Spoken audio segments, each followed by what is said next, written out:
hari ini kami akan menyampaikan terkait dengan pengumuman penetapan tersangka dan juga sekaligus penahanan ya dalam pengembangan perkara dugaan suap terkait dengan proyek-proyek di Dinas PUPR Kabupaten Muara Enim tahun 2019.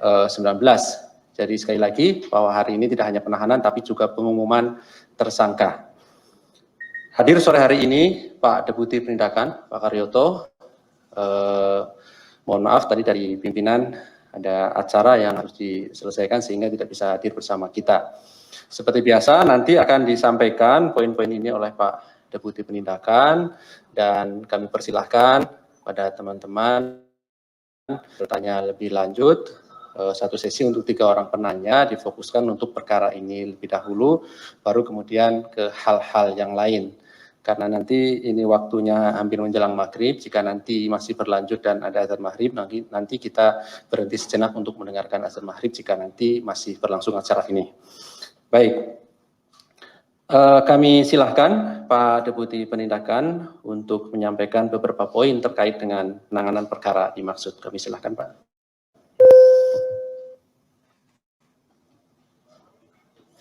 Assalamualaikum warahmatullahi wabarakatuh. Selamat sore, salam sejahtera untuk kita semua.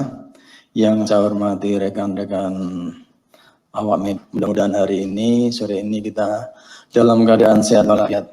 Sore hari ini sebagai pertanggungjawaban kepada publik, kami akan mengumumkan tentang penetapan tersangka dan penahanan dalam pengembangan perkara dugaan suap terkait proyek di Dinas PUPR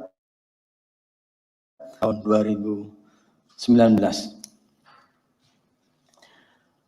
Hari ini KPK akan menyampaikan informasi terkait dengan penetapan dan penahanan JRH, Bupati Kabupaten Muara Enim, yang merupakan Wakil Bupati Muara Enim 2018-2020, dalam pengembangan perkara dugaan suap terkait proyek-proyek dinas di PUPR Kabupaten Muara Enim tahun 2019.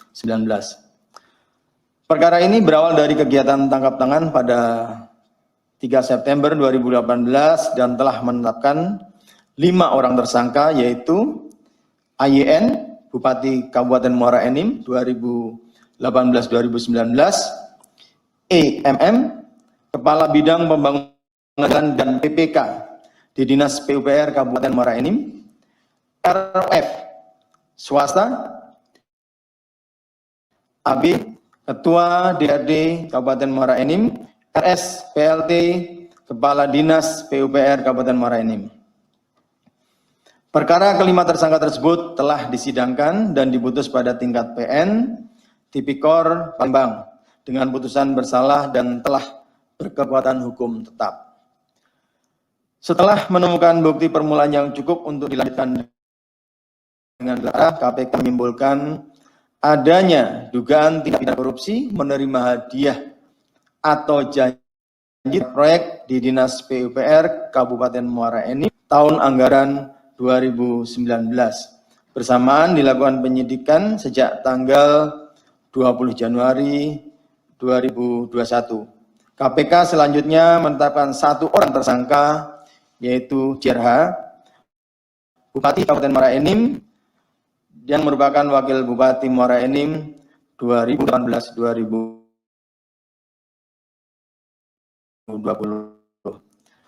Untuk kepentingan penyidikan akan dilakukan penahanan pertama selama 20 hari terhitung sejak tanggal 15 Februari 2021 sampai dengan 6 Maret 2021 di Rumah Tahanan Negara Kelas 1 Jakarta Timur Cabang KPK Pavling C1.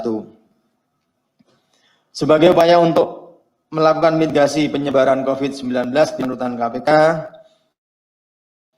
maka tersangka akan dilakukan isolasi mandiri selama 14 hari kerja di rutan KPK Pavling C1. Adapun konstruksi perkaranya bahwa diduga telah terjadi awal tahun 2019 Dinas PUPR Kabupaten Muara Enim melaksanakan proyek pengadaan pekerjaan fisik berupa 2019. Dalam pelaksanaan proyek pengadaan diduga turut menyepakati dan menerima sejumlah uang berupa komitmen fee dengan nilai 5% dari total nilai proyek yang salah satunya diberikan oleh RF.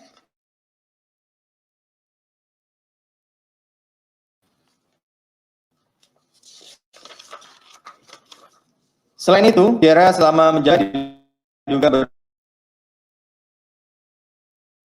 berperan aktif dalam pembagian proyek pengadaan barang jasa di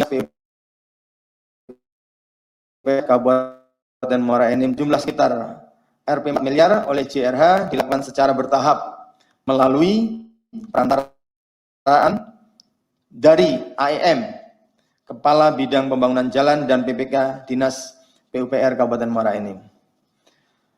Tersangka JRH disangkakan pasal 12 huruf A Undang-Undang Nomor 31 Tahun 1999 tentang pemberantasan tindak pidana korupsi sebagaimana telah diubah dengan Undang-Undang Nomor 20 Tahun 2001 tentang perubahan atas Undang-Undang Nomor 31 Tahun 99 tentang pemberantasan tindak pidana korupsi, junto pasal 55 ayat 1 ke 1 KUHP, junto pasal 64 ayat 1 KUHP, atau pasal 11 Undang-Undang Nomor 31 Tahun 99 tentang pemberantasan tindak pidana korupsi sebagaimana telah diubah dengan Undang-Undang Nomor 20 Tahun 2001 tentang perubahan atas Undang-Undang Nomor 31 Tahun 99 tentang pemberantasan tindak pidana korupsi, junto pasal 55 ayat 1 ke 1 KUHP, junto pasal 64 ayat 1 KUHP, atau pasal 12 huruf B besar Undang-Undang Nomor 31 Tahun 99 tentang pemberantasan tindak pidana korupsi sebagaimana telah diubah dengan Undang-Undang Nomor 20 Tahun 2001 tentang perubahan atas Undang-Undang Nomor 31 Tahun 99 tentang pemberantasan tindak pidana korupsi, junto pasal 55 ayat 1 ke 1 KUHP, junto pasal 64 ayat 1 KUHP. KPK kembali kepada para penyelenggara negara untuk tidak melakukan korupsi dan menolak segala bentuk pemberian yang berhubungan dengan jabatan. Selain itu, KPK juga mengingatkan kepada pihak swasta agar selalu melaksanakan prinsip bisnis secara bersih dan jujur. Demikian, selesai. Terima kasih Pak Deputi Penindakan yang telah membacakan beberapa poin terkait dengan penetapan tersangka dan juga dilakukan upaya paksa penahanan terhadap tersangka JRH selaku Bupati Muara Enim, Sumatera Selatan. Berikutnya kami silahkan 3 orang penanya untuk satu sesi. Silahkan, 1. Di belakang ada. Sementara 1 dulu ya, untuk fokus perkara ini dulu. Silakan Mas Mario. Ya, ini kan perkara pengembangan kalau nggak salah ya. Yang saya mau tanyakan dari pengembangan ini, apakah dari pertama kasus ini mencuat atau terdeteksi penyidik, apakah memang hanya karena eksekutif saja yang melakukan deal-deal dengan cara komitmen fee atau yang lain-lain? Apakah KPK sudah mengendus adanya dugaan pemberian kepada legislatif, misalkan kepada anggota dewan yang khususnya membidang pembangunan atau UPR ini gitu loh. Ini kan dari rangkaiannya itu kan kepala daerah wakil, yang kemudian wakil menjadi kepala daerah, hanya baru berkutat di seputar eksekutif. Itu aja dulu, Pak. Itu ya Mas Mario. Yang lain di belakang ada? 1 dulu ya, Mas Mario dulu. Silakan Pak. Baik, terima kasih Pak Mario.